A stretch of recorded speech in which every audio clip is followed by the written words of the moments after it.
Olá pessoal, tudo bem com vocês? Eu sou o Arthur Marques, estamos aqui novamente transmitindo ao vivo da FENS no nosso Grapecast, ok? Está aqui nada mais, nada menos comigo do que Aldo Segnini, vice-presidente da i2AI. Bem-vindo, Aldo. Obrigado, Arthur. Prazer estar aqui com você. Sempre muito bom falar contigo, conversas bastante produtivas. A gente tem aqui muita coisa legal para vocês a respeito, obviamente, de inteligência artificial, né? É isso que espera todos vocês aí. Então, como diria o bom professor, aluninhos, peguem suas pranchetas e vamos começar a fazer anotações, não é verdade? Eu vou fazer uma breve introdução aqui do Aldo, né, para vocês conhecerem. Ele é um profissional com mais de 25 anos, né, de experiência no campo de tecnologia. Então, sim, não precisa falar mais nada, né, gente? Vamos lá. O cabelinho branco aqui denuncia, né? Denuncia muito, mas ele trabalhou em grandes empresas multinacionais, incluindo algumas empresas pequenininhas, né, tipo a Accenture, né, Telefônica, ou Telefonica, né, como dizem os espanhóis, Technicis, entre outras. O que é legal, ele é especializado em transformação digital. Gente, transformação digital é a palavra do momento no planeta, ok? Então é mais ou menos isso que está esperando a gente aí. Qual que é o foco? Dados, novo petróleo, né? E Exatamente. inteligência artificial. Tem licenciatura em Ciência da Computação pela Universidade Federal de São Carlos, mestrado em Liderança e Desenvolvimento Humano, né, pela Universidade Presbiteriana Mackenzie, um MBA em Liderança pela Universidade Anhembi Morumbi e uma certificação de Gerenciamento Avançados de Projeto por Stanford, ok? Atualmente ele ocupa posições de liderança nas organizações, no setor de inteligência artificial, incluindo como Chief of Executive Strategy na Taylor Strategy, né, auxiliando empresas em suas jornadas de transformação digital e a adoção da inteligência artificial. Não pensem que inteligência artificial simplesmente você compra, que nem você compra um pacote de sucrilhos no mercado, mistura com leite e dá tudo certo. Não é assim. Você tem que preparar, né, Aldo, a mentalidade, tem que preparar, fazer um setup mental na turma, porque muda tudo. A gente vai conversar sobre isso aqui. O que é legal é que ele é vice-presidente e CFO na i2AI, Associação Internacional de Inteligência Artificial, e conselheiro de startups. Então, olha, por que tem tudo a ver com a gente aqui na FENS? Empreendedorismo, startup e a gente conversando de inteligência artificial, que é o que a gente vai ter que fazer daqui para frente cada vez mais, tá ok? Atualmente, ele está fazendo mestrado em transformação digital, que inclui aí, né, e concluiu diversos cursos em inteligência artificial em instituições como MIT, Universidade de Chicago, entre outras. Tem vasta experiência em liderança, habilidades técnicas avançadas e, óbvio, experiência na indústria de inteligência artificial. Além de tudo isso, né, Aldo? Né, como se fosse pouco, né, como se não bastasse, é pai do Pedro, né, marido da Regina, gosta de fotografia, principalmente preto e branco, explora aí os contrastes, né? Bem da analogia. Para dar um contraste, inclusive, com a atuação nessa área digital, né? Perfeito. Tem que ter um contraponto, né? Exatamente. Gosta muito de montanhismo, reclama aqui que não consegue praticar como gostaria, mas tem férias para quê? Exato. Exatamente, para a gente poder praticar. Mas eu acho legal, a gente vai fazer um bate-bola bem gostoso aqui, nós temos algumas perguntas chaves, uma pessoa com vasta experiência, vocês vão ver aqui agora. Uma pergunta que não quer se calar é como você enxerga, Aldo, o papel da inteligência artificial na transformação digital, assim, de empresas, de setores tradicionais, né? Na criação de novos modelos de negócio, principalmente. O que a gente tem visto na verdade, a inteligência artificial sendo utilizada amplamente, né, em todos os setores, né? Então, acho que para as empresas que já estão mais maduras que eu falo, já tem um processo já digital, já passou por um processo de transformação digital, já tem essa maturidade, né? Está no momento de adoção, realmente, então é um momento propício que vai ajudar a transformar muito o negócio. Então, criar novos negócios, criar novos serviços, mudar internamente formas de atuação, melhorar a eficiência operacional. Então, amplia absurdamente a capacidade de utilização de inteligência artificial. Mas é um processo, né? Ela precisa estar num modelo, já numa maturidade anterior, antes, né, de pensar em implementar a inteligência artificial. Então eu vejo assim, ela veio realmente para chegar, é uma tecnologia que não é nova, né, mas graças ao ChatGPT está aí difundida de uma forma espetacular, né? Então ela veio realmente, está mudando muito, está acelerando muito, e quem não embarcou, acho que já está atrasado. É necessário, então, nós pensarmos uma mudança antes da implantação da IA, numa mudança cultural, né? Preparar o mindset das pessoas. Sem dúvida. Como é que você acha que é um caminho para se fazer isso? Assim, a gente brinca, né, que muitas empresas estão ansiosas querendo adotar a inteligência artificial e estão querendo comprar como se fosse um remédio de prateleira. Ah, vou lá, pego sem receita, né? E na verdade não é um remédio sem receita, está mais para um remédio tarja preta, que você realmente precisa entender qual é a doença, né? Saber qual é o problema que você quer resolver, então tem que ter uma preparação. Para você entender essa maturidade, você tem que passar por essa transformação. Então, transformação digital não é só transformar processos, né? Muito a gente fala de processos, muito a gente fala de dados, mas também é cultura, é uma cultura digital que você tem que criar dentro da empresa. Porque quando você vem com projetos de inteligência artificial, eles acabam sendo um pouco diferentes daqueles projetos tradicionais de desenvolvimento de sistemas que a maioria das empresas estão acostumadas, né? E por que é diferente? Né? Que ele tem uma proximidade até maior com o negócio, óbvio. Todos os sistemas têm proximidade com o negócio, né? Em geral, os sistemas estão ali de suporte, muito de suporte ao negócio, mas agora ele passa a ter um protagonismo ainda maior, porque ele traz insights, ele traz mais informação para a tomada de decisão, ele auxilia, né, na otimização dos processos e tudo mais. Então, tem uma mudança que tem que ser cultural, tem uma mudança que tem que ser geral na empresa, que tem que acontecer realmente. Dá para fazer em paralelo? Dá, não é o ideal, mas o ideal é se preparar a casa antes de receber. Legal é planejar, então, para poder construir alguma coisa mais sólida, né? Exatamente. Você tem algum exemplo inspirador, assim, dessa transformação que aconteceu em alguma empresa, ou não precisa citar o nome, mas, assim, que você se lembre? Tem vários, né? Mas quando eu falo... Eu gosto muito das transformações, por exemplo, de empresas grandes que a gente vê. Netflix, para mim, é um grande exemplo quando a gente fala de inteligência artificial. Porque ela não só começou a utilizar muito cedo para fazer somente recomendação, mas ela foi evoluindo a utilização, né, ao longo do tempo. Então é um case muito interessante para se estudar, que ela evolui a utilização ao longo do tempo, né, se transforma graças à inteligência artificial, porque começa a utilizar os dados dos clientes para entender qual caminho seguir, que tomada de decisão vai, né, qual a decisão estratégica, como que ele avança, né, que tipo de conteúdo vai ser criado. Então ela acaba usando de uma forma bem significativa. Eu acho que essa mudança cultural que você, para quem acompanha a Netflix desde o começo, vê acontecendo, acho que é bem interessante. Várias outras empresas menores também, né, que começam a otimizar a utilização, reinventando na sua área, né, de atuação, reinventando o seu modelo de negócio, como Zipline, que é uma empresa que está revolucionando a área de logística, fazendo entregas de medicamento por meio de drones, né, em áreas remotas, com drones controlados por inteligência artificial. Então tem várias empresas assim que acabaram adotando esse DNA mais de inteligência artificial, né, que eu considero bem bacana. Muito bem colocado. E as empresas tradicionais, né? Você acha que de repente elas têm que adotar uma coisa assim, tipo como a HP fez em algumas décadas anteriores, o Back to the Garage?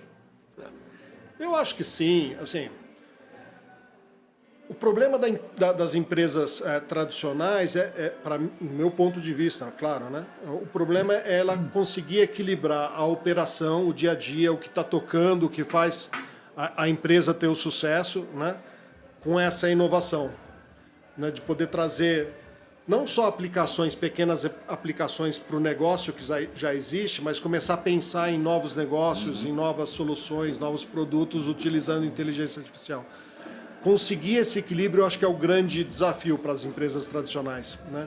Porque uma hora o modelo tradicional ele tende eu não diria ruir, mas ele vai diminuir, né? E o modelo digital talvez ele cresça mais. Então, se ela não conseguir equilibrar isso, ela vai ter um sério risco aí de repente até sumir do mercado, né?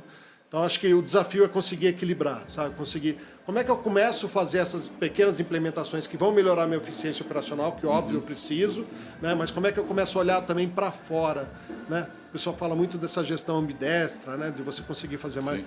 Então, um pouco esse é o desafio que eu vejo para as empresas tradicionais. Você é um profissional que é ouvido por muitas startups, né? O pessoal chama você para compartilhar ideias, para que você dê um direcionamento, né? Você consegue algum exemplo para a gente de uma startup que passou aí pelas suas mãos ou pela sua orientação de forma geral, mentoria, que seja, né? Que não apenas ela utilizou a IA para otimizar os processos, mas que ela utilizou a IA para remodelar uma indústria ou uma disrupção foi criada. Você consegue lembrar de algum exemplo desse? Sim. Eu trabalhei com algumas startups. No começo, eu quase ajudei a quebrar algumas startups. É interessante, é importante ser dito, porque o que acontece, o modelo de... Quando eu comecei a trabalhar com startups, eu tinha saído de um modelo mais tradicional, ainda que utilizando tecnologias disruptivas, né? Modelo tradicional, governança tradicional, e startup é diferente, é um ambiente diferente, né? Principalmente modelos de governança e tudo mais. Sim. E eu falo isso, eu brinco, né? Quase quebrei algumas porque eu tentava quase que implementar um modelo de governança que não era adequado para startup, e você acaba atrapalhando muito no modelo de inovação, na capacidade de inovar, de criar e tudo mais.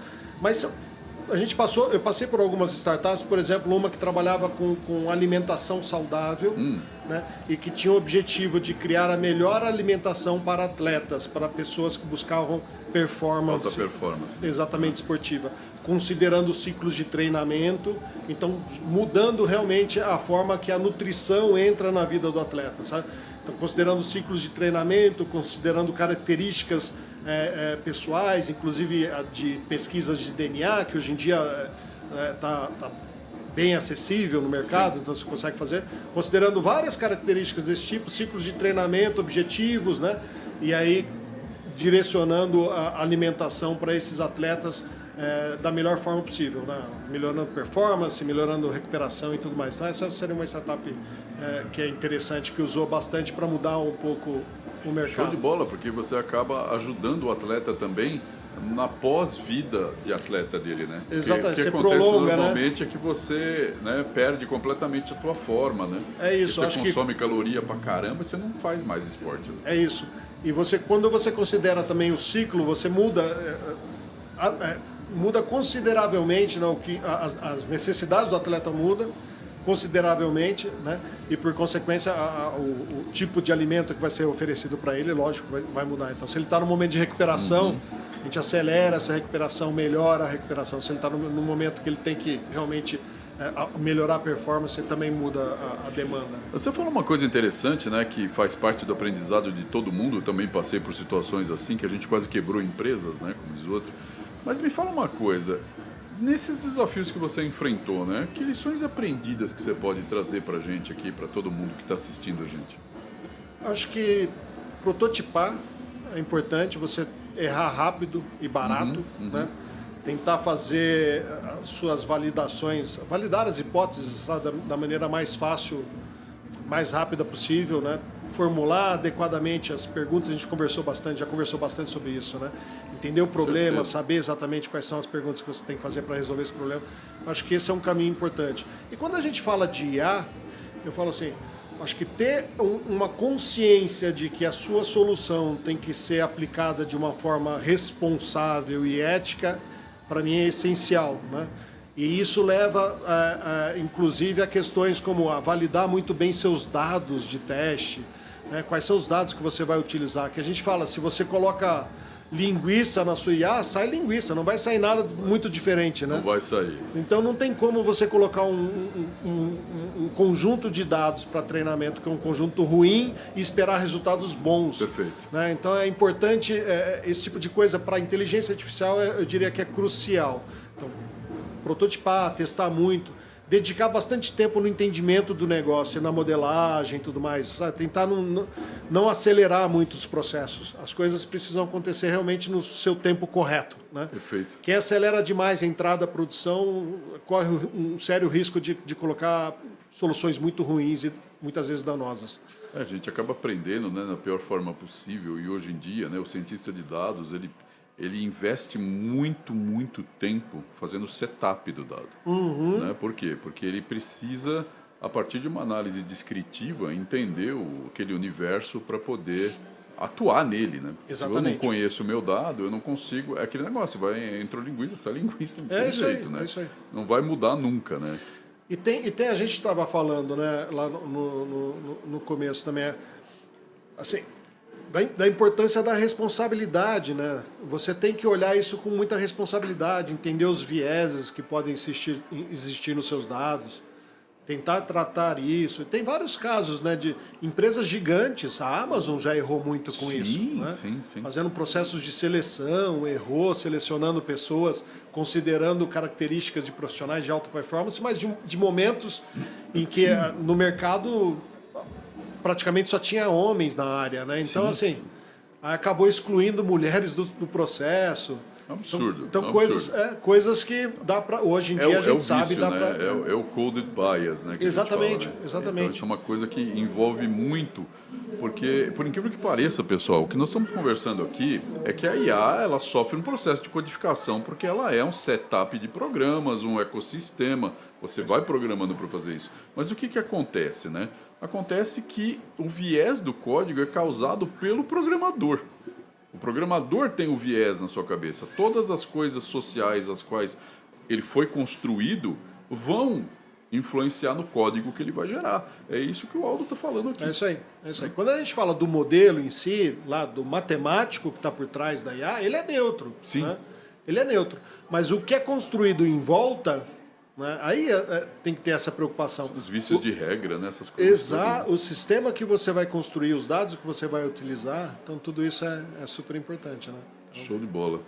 Que o pessoal pensa que tu colocou ali, tá tudo certo. Não, alguém programou e aquilo, até mesmo na massa de treinamento, né? Pode dar problema. Exatamente. E uma coisa que acontece muito, Arthur, as pessoas chegam já com uma solução para você. Fala assim, eu quero implementar, sei lá, hoje está em moda regenerativa, né? Sim. Então, assim, eu quero uma solução de regenerativa.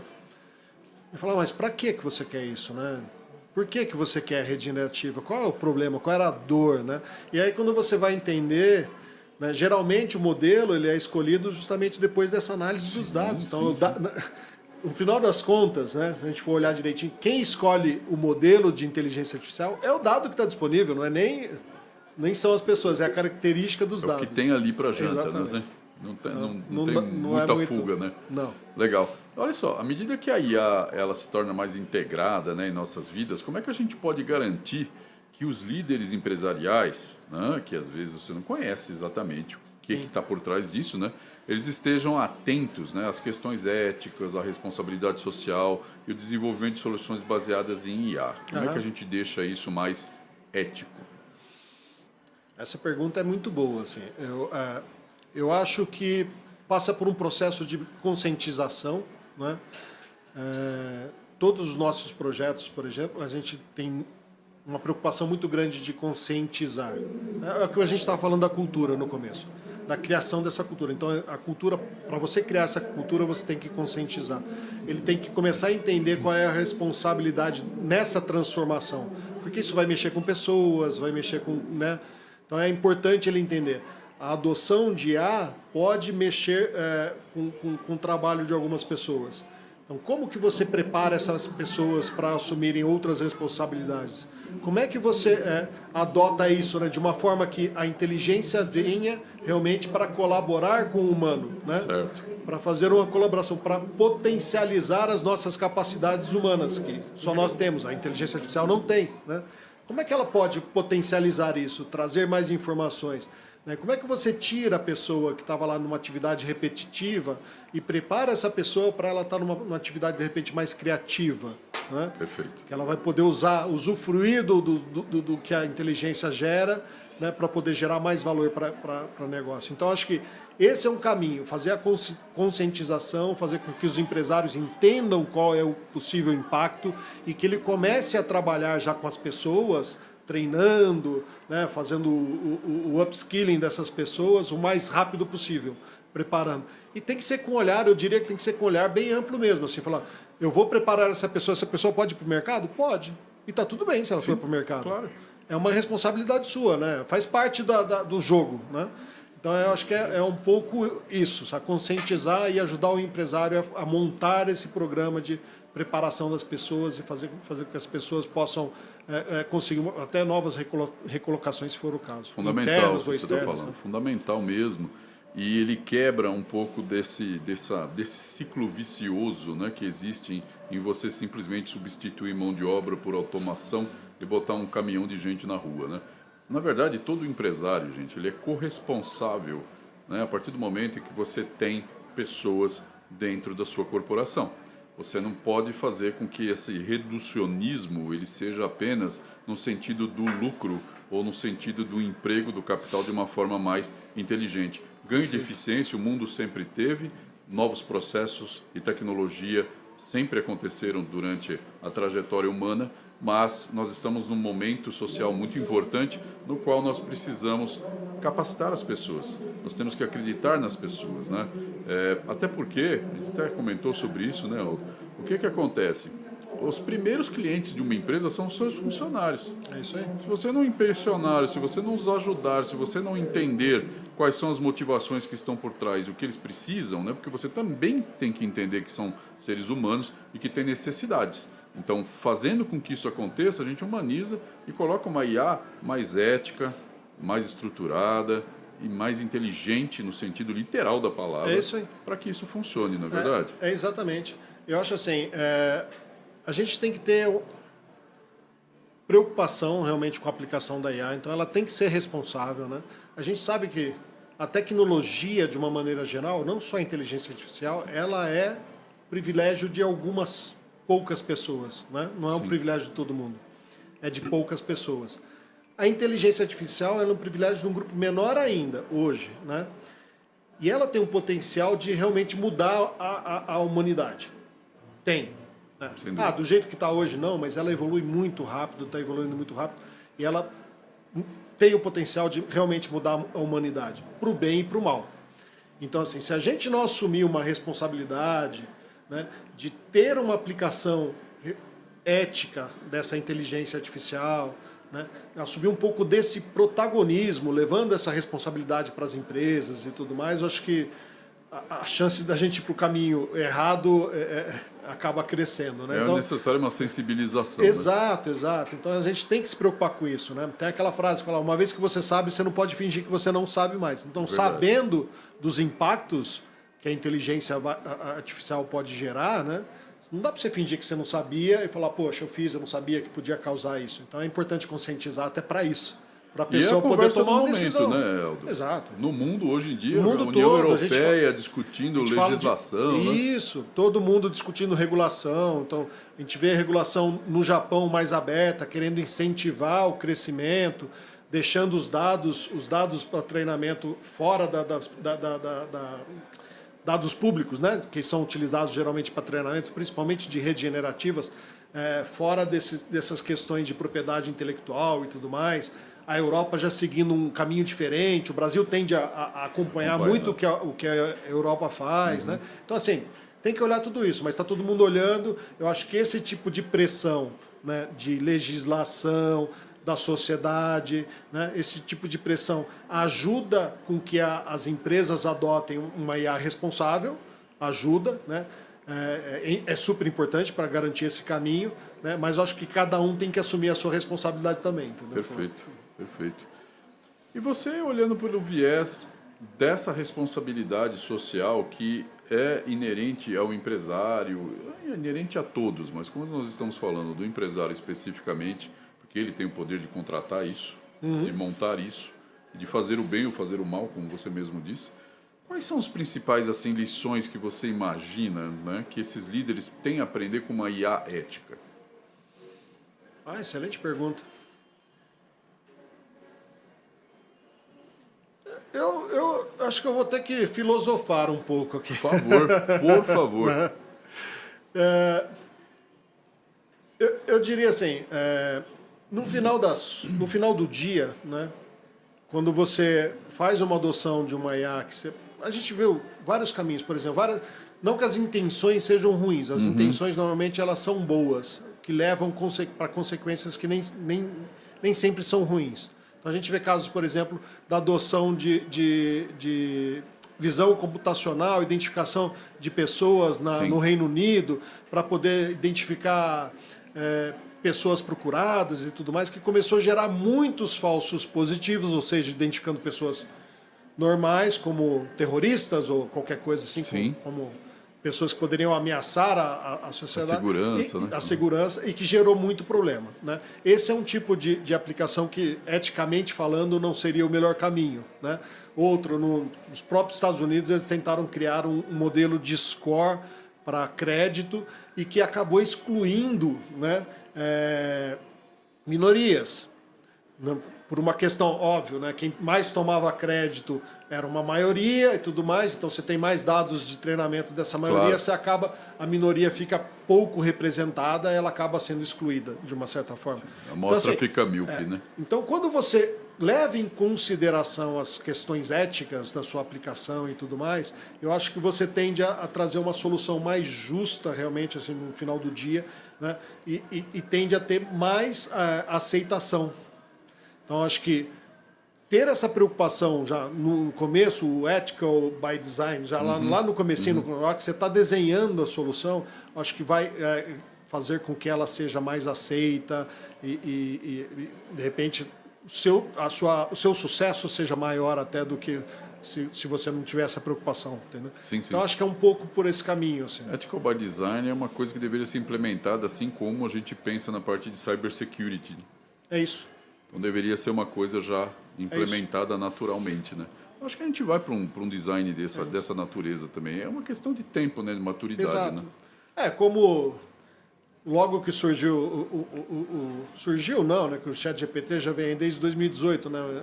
O GPT, né? Mas o ChatGPT como a gente conhece, a versão que está desde o final do ano passado, que estourou e aí a gente via muita gente utilizando, inclusive com dados sensíveis, né?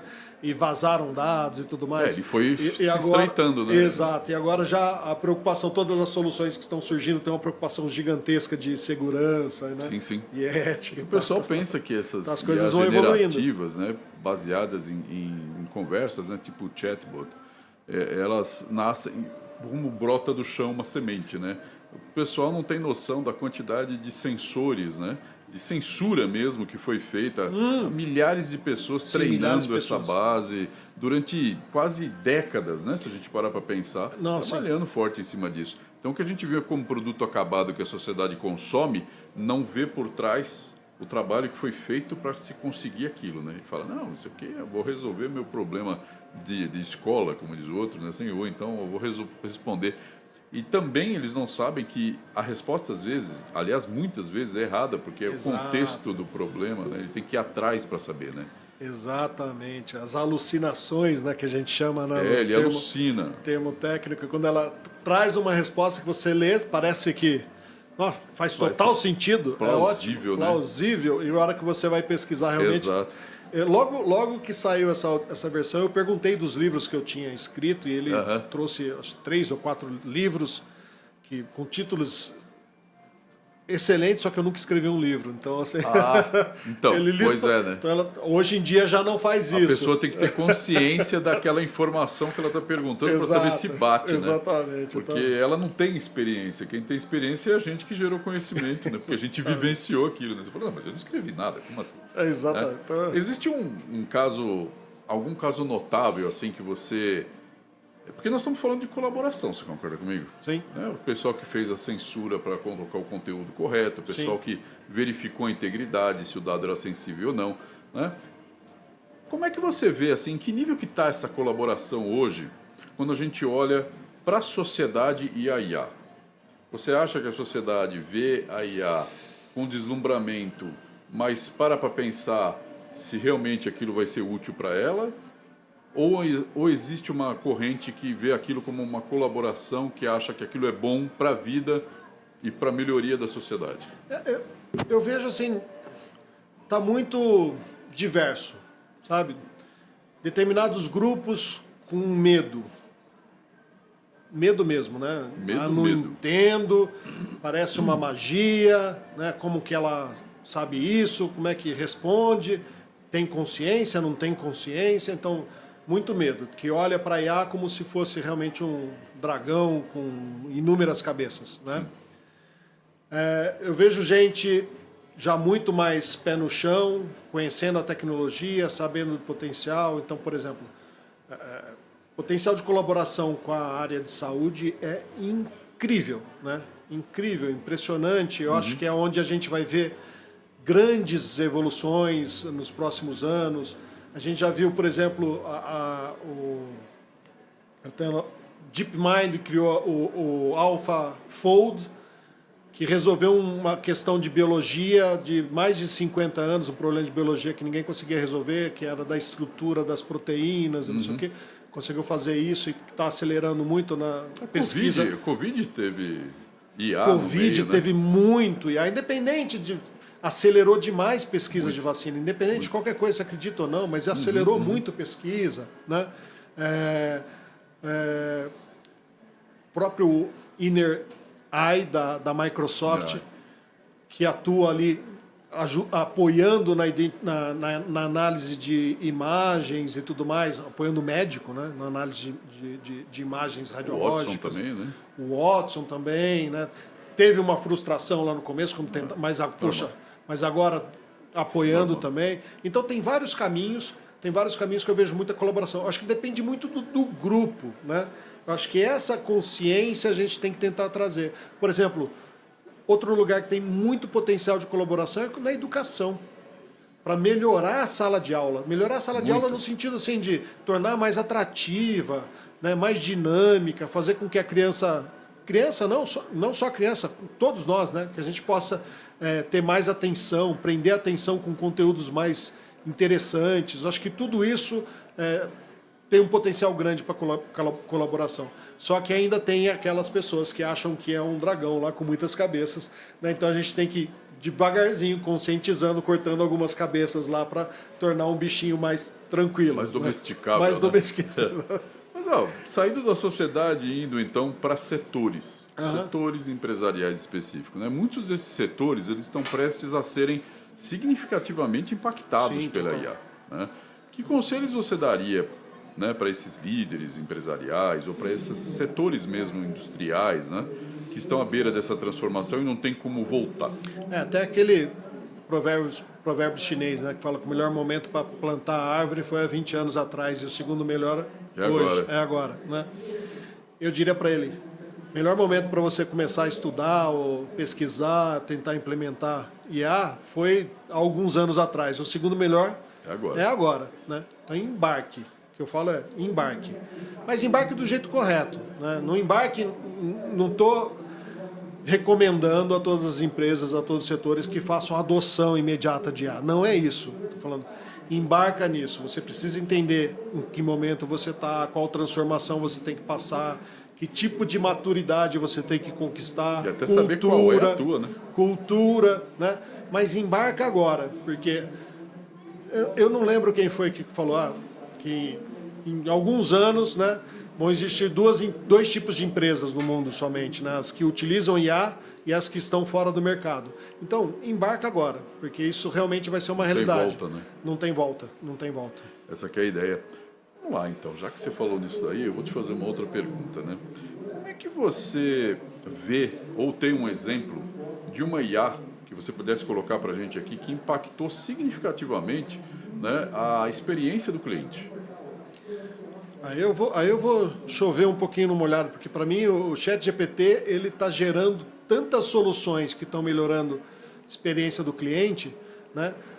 Eu acho que essa evolução de experiência do cliente, essa preocupação, a gente viu muito na Amazon, né?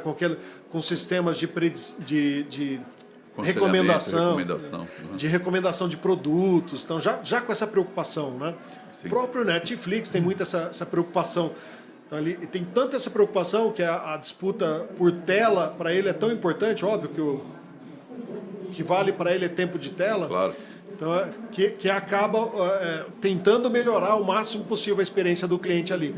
Mas o que eu tenho visto assim, de soluções com base nas redes generativas para melhorar a experiência do cliente de forma assim a deixar mais personalizável, sabe? Então assim, vai entender melhor o cliente, vai fazer um atendimento mais humanizado, que a pessoa vai entrar, poxa, consegue fazer análise de sentimento assim que está conversando, Perfeito. já percebe se precisa fazer ou não uma transferência para um humano, não fica aquele chat chato que fica, me dá a opção 1, 2, 3, poxa, que negócio por regras, né? Sim. Então as coisas, acho que isso tá mudando bastante. Parecendo uma URA, né? Esse negócio aí. Exato, horroroso. Tecle 1, Tecle 2. Por incrível que pareça, eu passei por uma experiência uns 2 meses atrás, pela associação, que eu tive que ligar num determinado... numa empresa, e fui atendido por uma URA. Nossa. E eu não consegui falar com a empresa, eu fiquei tão frustrado, né? Eu falei, não é possível, cara, em 2023, uma URA, e eu falei, vou pro comercial, né? Ainda pensei, vou colocar a opção do comercial, que lá alguém vai me atender. Nem no comercial eu consegui ser atendido. Você não consegue, né? Não consegui, até hoje Isso não é me legal. retornaram. Olha só, temos mais uma pergunta aqui bem legal para a gente nesse debate que a gente está aqui. Vamos lá, quais são as tendências emergentes do campo da inteligência artificial que você acredita que os líderes empresariais devam estar olhando esse horizonte que está surgindo aí? As redes generativas, sem dúvida, vão mudar muito a parte de produção de mídia, né? Então, essa produção de mídia sintética vai mexer com tudo, propriedade intelectual, direitos autorais, né? Vai mudar bastante, né? Então, para quem está nessa área e não está acompanhando, acho que já está bem atrasado, né? Mas quando a gente fala em IA responsável, tem uma área de pesquisa que é a explainable, a IA explicável. Uhum. Porque a grande maioria dos modelos de inteligência artificial, eles usam um modelo que a gente chama de caixa preta. Sim. Né? E o modelo de caixa preta significa que, a partir do momento que você treinou esse modelo, é quase impossível você explicar o porquê do resultado. Sim. Né? Porque ela considera uma quantidade tão grande de características, de informações no seu treinamento, que você, na hora que você coloca um dado e sai uma resposta, é quase impossível explicar. Uhum. Né? Isso quando é supervisionado, né? Porque quando é não supervisionado é pior ainda. Exatamente. Então é pior ainda. Aí você fica nesse modelo, né, que a gente chama de caixa preta. E a IA explicável, ela vem para quebrar um pouco isso, para poder dar um pouco mais de informação da tomada de decisão. Então acho que é uma adoção mais responsável, é uma pesquisa que está sendo bem... Tem até uma normativa do governo norte-americano, bem desenvolvida, né, para ser explicável, né? Exato, se não me engano, eu tenho até o número anotado, 20 bilhões de investimento até 2030. 20 bi. Mas comparado, por exemplo, com a generativa, é 1 trilhão e meio. 1,5 trilhão. Então, assim, A quantidade de dinheiro na mesa é muito dinheiro. grande, Eles estão falando de grande. 15 trilhões de dólares até 2030 só de investimento em Só de inteligência. input, né? Então, assim, é muito dinheiro na mesa, sabe? Então, essa eu acho que é importante. Uma que não está tão próxima, mas que aí vai mudar o nosso mundo de cabeça para baixo. Eu acho que é a hora que sair, viabilizar mais computação quântica com inteligência artificial, a hora que a gente juntar essas duas coisas, aí o nosso mundo vira de cabeça para baixo. Né? A gente está preparado para isso? Não. Ninguém está preparado para isso. É difícil até entender, né, os conceitos da computação quântica, porque imagina, né, se você tem um labirinto e você tem que percorrer diversos caminhos para achar a saída numa computação tradicional, você tem que praticamente olhar todas as alternativas para descobrir qual a saída. Exato. E na quântica ela olha todas as alternativas ao mesmo tempo. Né? Tá instantâneo a descoberta da saída. Você junta isso com inteligência artificial, vira uma loucura. Né? Não está tão próximo, mas também não está tão distante assim, para ser ignorado. Sim, né? sim. E outra coisa, um movimento muito grande, é óbvio, a inteligência artificial ela consome muito recurso, máquina, memória, principalmente os processos de treinamento, né? Então precisa geralmente de muito recurso. Isso também tem reduzido bastante. Então a gente fala da IA de borda, né? Que vai rodar em pequenos devices e tudo mais, eu acho que está bem próximo. Acho que isso tem que ficar acompanhando. Não, tranquilo. E é por isso que a gente tem que sempre olhar para frente. Apesar de tudo que o pessoal está consumindo aqui, sempre tem novidade todo dia, e essa novidade acaba realmente fazendo com que a gente fique meio perdido, né? A gente fala, poxa, mas para onde que eu vou agora? Porque acabei de implementar, vamos supor, né, uma versão de uma IA na minha empresa, acabei de colocar um machine learning aqui, está funcionando muito bem, daí já apareceu um outro negócio ali. Mas é assim a tecnologia, né? É assim. Não tem escapatória. E para quem gosta de estudar igual a gente, assim, Sim, é legal, que a gente não vai parar de estudar nunca mais. Nunca. Aliás, é uma coisa importante que você falou. Não dá para parar de estudar nunca mais. É uma coisa que eu aconselho fortemente a todo mundo que está ouvindo a gente aqui. Não parem de estudar, porque sempre existe uma tecnologia nova, algo mais moderno, algo que vai sobrepujar aquilo que já existe. É isso aí. Você tem que se reinventar, né? Toda se manter hora, relevante, né? Para se manter relevante. É isso aí. Gente, o papo foi muito bom, mas tudo que é bom dura pouco, né? Não tem jeito. Foi excelente. Aldo, maravilhoso conversar contigo, sempre enriquecedor. Trouxe assim grandes informações mesmo, principalmente com a tua visão de mercado, que é importantíssima, porque você está na linha de frente, você está lá, onde as coisas estão acontecendo, né? Sim. Eu quero agradecer pessoalmente você aí por ter vindo aqui aqui no Grape, no nosso espaço do Grape aqui na FENS. Foi forte, foi muito bom. Foi uma honra. Muito obrigado, viu, Arthur? Um prazer estar aqui. Prazer é meu, amigo. É isso aí. Gente, Obrigadão. A gente fica por aqui. Tem mais FENS daqui a pouquinho. A gente volta já. Um abraço.